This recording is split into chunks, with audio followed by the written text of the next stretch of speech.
Bienvenue de nouveau ici à Golf Entre-deux-Mondes. J'espère que le Centre international de golfothérapie commence à vous intéresser. Vous avez remarqué que j'ai pas changé de décor, on est toujours dans la préparation pour aller jouer. Et je vais aujourd'hui vous parler un peu de philosophie du jeu. Si vous le permettez, je m'occupe effectivement de 80% de ce qui se passe dans votre cerveau quand vous jouez au golf, et je laisse de côté pour l'instant tout ce qui va concerner le swing, puisque vous êtes en train de l'apprendre et que vous vous escrimez à essayer de vous l'approprier. Ce qui va m'intéresser aujourd'hui, c'est quelque chose qui peut fâcher: l'engagement et l'attitude mentale que l'on a ou que l'on devrait avoir quand on va jouer au golf. Évidemment, cette vidéo concerne les débutants, mais je pense qu'elle est aussi intéressante pour ceux qui jouent depuis longtemps, pour leur rappeler qu'en fait, effectivement, chaque fois que vous jouez, il y a un engagement. Vous vous cachez peut-être, comme je l'ai fait très souvent, derrière un certain nombre d'éléments qui disent: «Ouais, si je joue pas bien, aujourd'hui, je joue comme je suis», non. Sur ce point-là, franchement, je ne suis pas d'accord. À partir du moment où vous avez envie de jouer, vous allez jouer avec régularité.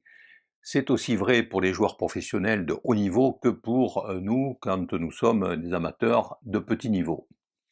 Mais ce qui est intéressant quand même, c'est ce terme d'engagement. Ça veut dire que nous sommes dans un sport et qu'il faut effectivement se bouger, à la fois mentalement et physiquement. On a beau penser ce que l'on veut, lorsqu'on fait une partie de golf, on fait 6 ou 7 kilomètres, et qu'effectivement, ben, pour y aller, il faut s'engager. À l'entraînement, il faut se préparer, on peut faire exactement comme on veut, mais on n'est pas obligé d'aller tout le temps sur le parcours, on peut faire un petit peu de practice, et puis aller marcher dans la rue avec les copains, avec sa femme ou son mari, et les enfants, c'est aussi extrêmement intéressant. On n'est pas obligé d'être tout le temps sur un golf.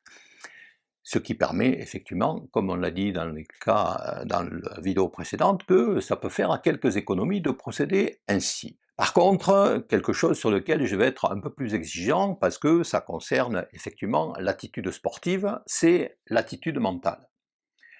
L'attitude mentale, qu'est-ce que j'entends par là? Eh bien, c'est d'abord avoir envie de travailler ses habiletés, c'est-à-dire faire des exercices qui vous permettent de pouvoir jouer en situation.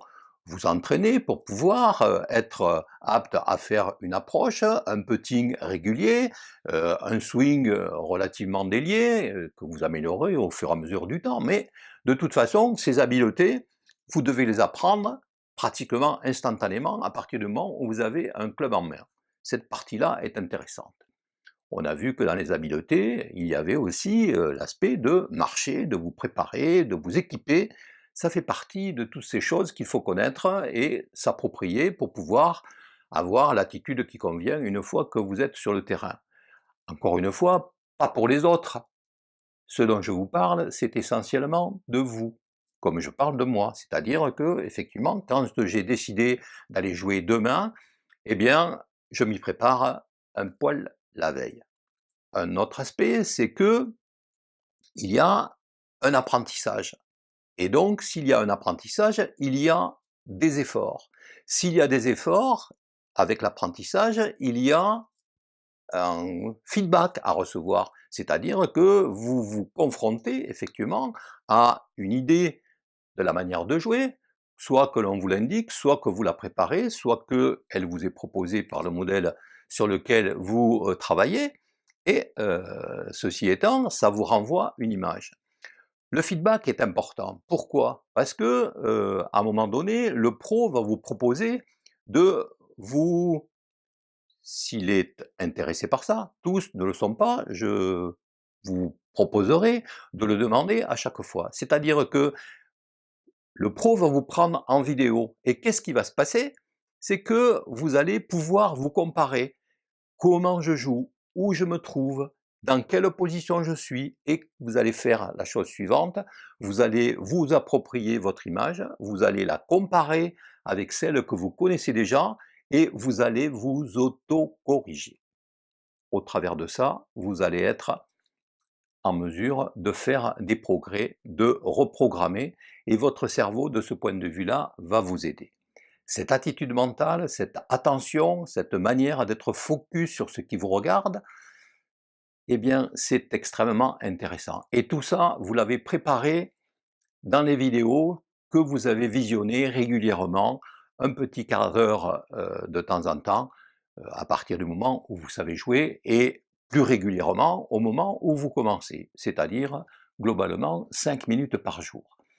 Cette manière de faire, cette position que vous tenez par rapport à l'envie de jouer au golf est, encore une fois, un investissement préalable sur lequel vous devez vous pencher, essayer de vous l'approprier pour pouvoir avoir cette attitude personnelle qui vous permet de jouer sans véritable difficulté, en ayant le plaisir et de faire l'apprentissage en même temps.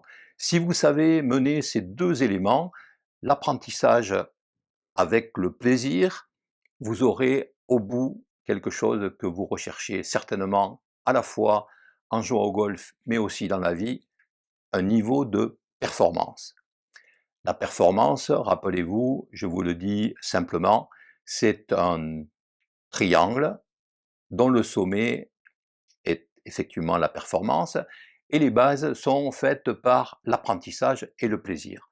Si vous savez avoir l'attitude mentale qui vous tient dans cet état, je vous le promets, vous serez un bon joueur, vous serez une excellente joueuse. Vous n'avez besoin de vous occuper de personne. Le golf est un sport individuel, et c'est avec cette approche que vous pouvez vous l'approprier le plus facilement. Je vais m'arrêter là. Les prochaines vidéos seront très certainement dans un autre décor. Vous avez vu que nous avons abordé le sujet plutôt de la philosophie du jeu et de la psychologie qui est attenante.